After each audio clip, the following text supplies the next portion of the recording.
सैकड़ों साल पुराने वृक्ष हैं, अगर हम उसको आधुनिकता के युग में ले जाएंगे तो वृक्ष वो काट दिए जाएंगे जी। जब वो वृक्ष कटेंगे तो पर्यावरण प्रेमियों को तो दुख होगा ही होगा, साथ में सच में पर्यावरण का नुकसान होगा। और आपने देखा होगा कि ये जितने पौधे हैं सारे पौधे आयुर्वेद के पौधे हैं। 5 खुशी के दिन आते ही आते हैं। वो कौन से? बच्चों के 2 जन्मदिन, माँ बाप के 2 जन्मदिन और माँ बाप की मैरिज एनिवर्सरी। तो एक परिवार एक साल में कम से कम 5 पौधे लगा सकता है। कि जो हमारे नौजवान हैं, ये बात तो किसी से छुपी नहीं है कि नशा ग्रस्त हो गए, नशे में लिप्त हो गए। अब वो सुनसान जगह ढूंढते हैं नशा करने के लिए। तो वो नशा करने के लिए ऐसी पार्कों में बैठते हैं जिससे वहाँ पर जो सभ्य समाज है, जैसे देखा कि आपने जिम लगा, उनका आना कम हो जाता है। नमस्कार दोस्तों, मैं बजरंगी पांडे और आप देख रहे हैं जीवीसी अपडेट। आज मैं आपको बता दूं कि हमारे कैमरामैन जितेंद्र प्रेम जी का जन्मदिन था और जन्मदिन के मौके पर वृक्षारोपण करवाना था क्योंकि पर्यावरण को बचाना था। इसके लिए हमने एक जगह लोकेट किया, जगह का चयन किया गया और इस जगह हम पहुंच गए और ये खूबसूरत जगह मैं दिखाने जा रहा हूं। तो यहाँ हमने एक एपिसोड भी रिकॉर्ड किया। एपिसोड को नाम दिया है पार्क और नशा। देखिए, पार्क का नशा और पार्क में नशा, ये दोनों विषय बहुत गंभीर हैं जी। एक तो हमारे होशियारपुर में भी पार्क को लेकर लगातार सुझाव आ रहे हैं कि कहाँ कहाँ सैरगाह बनाए जाएं, कहाँ कहाँ पार्क बनाए जाएं और जो पार्क बने हुए हैं उनको कैसे संभाल करके युवाओं को नशे से हटा करके पार्क का नशा करवा दिया जाए कि वो पार्क में खेल कूद सकें, व्यायाम कर सकें, योगा कर सकें और कई तरह के ऐसे योगाभ्यास के साथ अपने शारीरिक स्वास्थ्य को संतुलित रख पाएँ, स्वस्थ रख पाएँ और देश के लिए मेडल ला पाए। इस कड़ी में हमारे साथ जुड़े हैं होशियारपुर के प्रसिद्ध समाजसेवी हैं संजीव तलवार जी। सर, बहुत बहुत स्वागत है सबसे पहले आपका। धन्यवाद पांडे जी। तलवार जी, एक तो सबसे पहले सचदेवा जी ने सुझाव दे दिया कि जो पुरानी कचहरी थी उसको हेरिटेज के रूप में विकसित किया जाए, वहाँ सैरगाह बनाया जाए। सुझाव आपको कैसा लगा?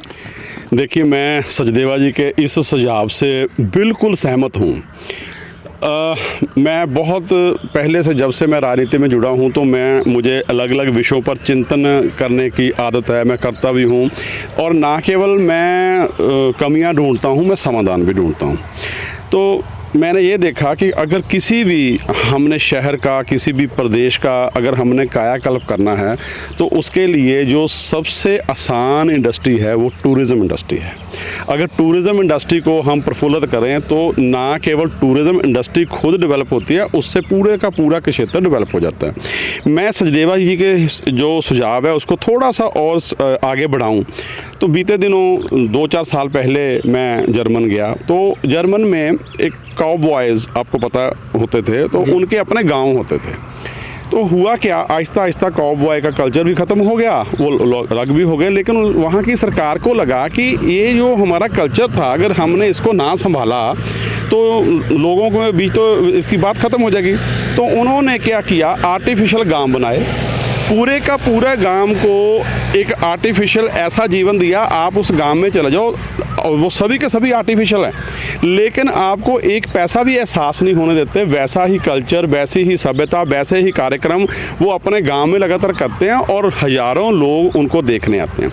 अब जो देखने आ रहे हैं वो किस में आ रहे हैं? टैक्सी में आ रहे हैं, बस में आ रहे हैं, उसके साथ चाय, होटल और कितने बिजनेस जुड़े हुए हैं। तो मैं यही बात यहाँ करना चाहता हूँ। होशियारपुर के संबंध में भी अगर देखा जाए तो यहाँ टूरिज़्म की बहुत संभावनाएं हैं। आपने देखा होगा महाभारत के युग से पांडवों का जो प्रवास था वो इस इलाके में रहा।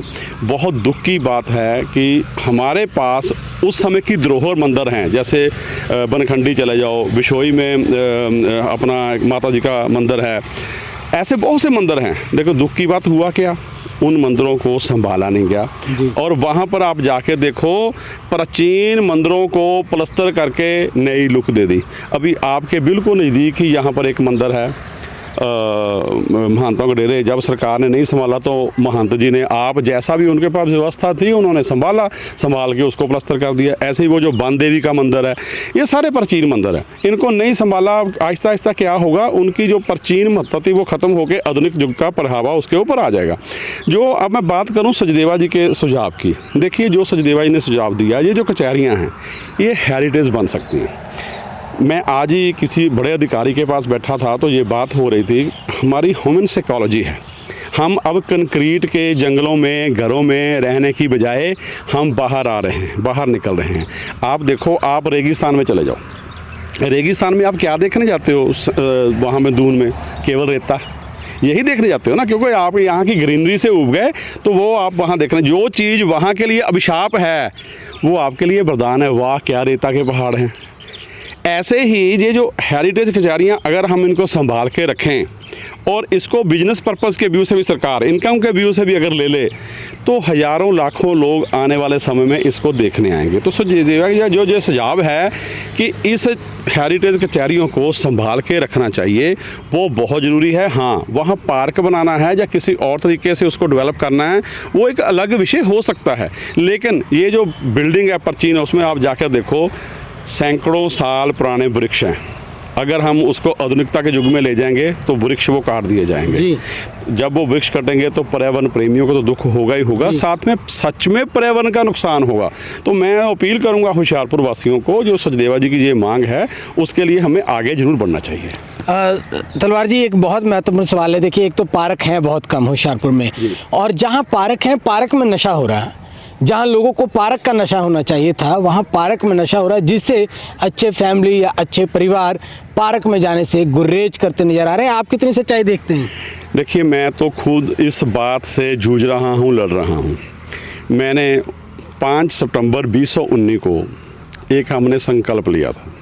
वो संकल्प क्या लिया था कि ये जो भंगी चो है, ये भंगी चो को होशियारपुर के लिए अभिशाप माना जा सकता है।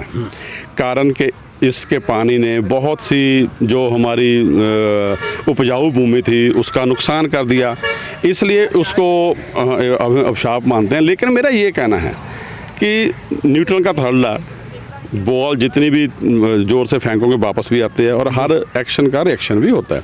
अगर ये अभिशाप है तो वरदान बन सकता है। इसमें जो मैं न्यूट्रल का थर्ड लॉ बात कर रहा हूँ, इसमें हमारा सहयोग दिया है माननीय सुप्रीम कोर्ट ने। उन्होंने भी क्या कह दिया कि चाहे ये प्राइवेट लैंड्स है लोगों की, कि दो जो बांध हैं उनके बीच की जितनी भी जगह है उसके ऊपर किसी भी तरह का कोई भी इंडस्ट्री, घर और नहीं बन सकता, जो कल्टीवेशन तक नहीं हो सकती। हाँ, केवल फॉरेस्ट्री जो है वो हो सकती है। तो हमने उस समय एक प्रयास किया कि क्यों ना हम इस क्षेत्र को एक अच्छी सैरगाह और अच्छी पार्क बनाएं, जिससे लोग जो हैं इसके साथ जुड़ें और वो इस पार्क का आनंद भी लें, दूसरा सेहत सुविधा भी उनको मिले। हम अपने उस लक्ष्य में कामयाब भी हुए। आप ये पार्क देख रहे हो सारी की सारी, अभी इसमें आपको लगभग 1376 के करीब हमारे पौधे लगे हुए हैं। और आपने देखा होगा कि ये जितने पौधे हैं सारे पौधे आयुर्वेद के पौधे हैं। कहीं ना कहीं वो हमारी जो पुरानी पद्धति है आयुर्वेद की उसके साथ जुड़े हैं। स्वांजना है, अर्जुन शाल है, आंवला है, नीम है, पिपल है, बोड़ है, सभी आपने देखा होगा। हमने इसमें वो कोई भी ऐसा प्लांट नहीं लगाया जो पर्यावरण के लिए ठीक है, हाँ, नुकसानदायक हमने नहीं लगाया। अब एक बहुत बड़ा सवाल खड़ा हो गया, मैं आपकी बात का जवाब बाद में दूंगा कि ये पौधे आपने लगाए कैसे। तो जैसे आपके मन में आया कि पर्यावरण को संभालना है और अपने जन्म दिवस पर ये संकल्प लेना है कि कहीं ना कहीं पौधा लगाना है, ये बात हम लोगों में ले जाने में कामयाब हो गए। एक छोटा परिवार, उसमें मियाँ बीबी और 2 बच्चे लगभग हैं एवरेज। तो ये मान के चलो कि उस घर में 5 खुशी के दिन आते ही आते हैं। वो कौन से? बच्चों के 2 जन्मदिन, माँ बाप के 2 जन्मदिन और माँ बाप की मैरिज एनिवर्सरी। तो एक परिवार एक साल में कम से कम 5 पौधे लगा सकता है। तो हमने परिवारों को जोड़ा, परिवारों से विनती की, परिवारों ने मेरी बात समझी, तो वो अपने जन्म दिवस पर, अपनी मैरिज एनिवर्सरी पर, जहाँ किसी भी अच्छे दिवस पर वो यहाँ पर आते हैं, हम उनको पौधा लगा के वो अपना जन्मदिन मनाते हैं। ये तो एक इस पार्क का अच्छा पहलू है। अब रह गई दूसरी आप वाली बात। ये समाज का एक बहुत ही बड़ा दुखदांत है कि हमारे समाज में 2-3 तरह की भ्रांतियाँ हैं। पहली भ्रांति क्या है कि जो हमारे नौजवान हैं, ये बात तो किसी से छुपी नहीं है कि नशा ग्रस्त हो गए, नशे में लिप्त हो गए, अब वो सुनसान जगह ढूंढते हैं नशा करने के लिए। तो वो नशा करने के लिए ऐसी पार्कों में बैठते हैं जिससे वहाँ पर जो सभ्य समाज है, जैसे देखा कि आपने जिम लगा, उनका आना कम हो जाता है। दूसरा, इसके साथ जो और दुकान थे, वो जो लोग यहाँ पर आते हैं, यहाँ पर बैठने आते हैं, अगर आप उनको रोकते हैं कि आप इस जगह पर मत बैठें, नशा ना करें, तो आपने देखा वो गुस्से में क्या करते हैं। ये देखा होगा आपने, कितने सुंदर बेंच यहाँ लगाए हुए थे, वो बेंच वगैरह तोड़ देते हैं। ये उनकी नशे की जो प्रवृत्ति है, लत है, वो नुकसान पहुँचा रही है। इससे क्या होता है, इससे जो लोग एक अच्छे काम के लिए लगे हुए हैं, ऐसी हरकतों को देख के आहिस्ता आहिस्ता आहिस्ता पीछे चले जाते हैं। अब रही बात ये कि इनको रोका कैसे जाए, तो मुझे लगता है कि जो समाज के अच्छे लोग हैं, उनको बड़ी मात्रा में इन पार्कों में आना चाहिए जी, बड़ी मात्रा में आना चाहिए। और जो स्थान वो लोग बैठ के जहाँ नशा करते हैं, उन स्थानों को उस समय खुद ऑक्युपाई करना चाहिए। और क्या होगा, ये जब आपके इलाके में, मान लो ये पार्क इस नारायण नगर इलाके में है, और ये शहर वासियों को तो सहूलत देती ही देती है, लेकिन शहर वासियों से ज़्यादा सहूलत इस एक क्षेत्र को देती है। तो अगर ये स्वच्छ रहेगी, ठीक रहेगी, तो इन लोगों को ज़्यादा फायदा होगा। तो उनको चाहिए कि वो ज़्यादा से ज़्यादा इस पार्क में आए, और उस समय आए जब उनको लगता है कि इस समय कुछ लोग यहाँ पर गलत आंसर बैठते हैं। जब अपना वो समय ज़्यादा देंगे तो आहिस्ता आहिस्ता वो लोग दूर हो जाएंगे यहाँ से। तो मेरी ये विनती है कि ये जो पब्लिक प्रॉपर्टीज़ होती हैं, ये लोगों के लिए है। बेशक ये पार्क एक सपना था हम लोगों का, हमने लोगों के सहयोग से पूरा किया, पर ये हमारी नहीं है, ये पब्लिक की है, लोगों की है, लोगों के लिए है। और इसको अगर लोगों ने इसका फ़ायदा लेना है तो इसका रख रखाव, इसको संभालना, वो भी लोगों का कार्य है पड़ेगा। बिल्कुल सही। और जहाँ तक बता दें कि अगर सरकार चाहती है कि तंदुरुस्त पंजाब बने, रंगला पंजाब बने, स्वस्थ भारत बने, तो उसके लिए उनको भी बहुत सारा काम करना पड़ेगा। निसंदेह कि आवश्यकता ही आविष्कार की जननी है, और समस्या है तो उसका समाधान भी, यहाँ समस्या भी बताई गई और समाधान भी बताया गया। परंतु आप सबके लिए ये जान लेना बहुत ज़रूरी है कि पार्क का नशा हो या पार्क में नशा हो, ये आप निश्चय करेंगे। अगर आप घरों से बाहर नहीं निकलेंगे तो शायद नशे के खिलाफ इस जंग में हम कहीं कतई नज़र नहीं आएंगे, और आने वाली पीढ़ियां हमें पानी पीकर ये कोसेगी कि नशे के खिलाफ जब जंग छिड़ा था तो हम घर में आंखें मूंद, मुंह बंद कर बैठे रहे। कैमरामैन जितेंद्र प्रिंस के साथ मैं बजरंगी पांडे, GVC अपडेट।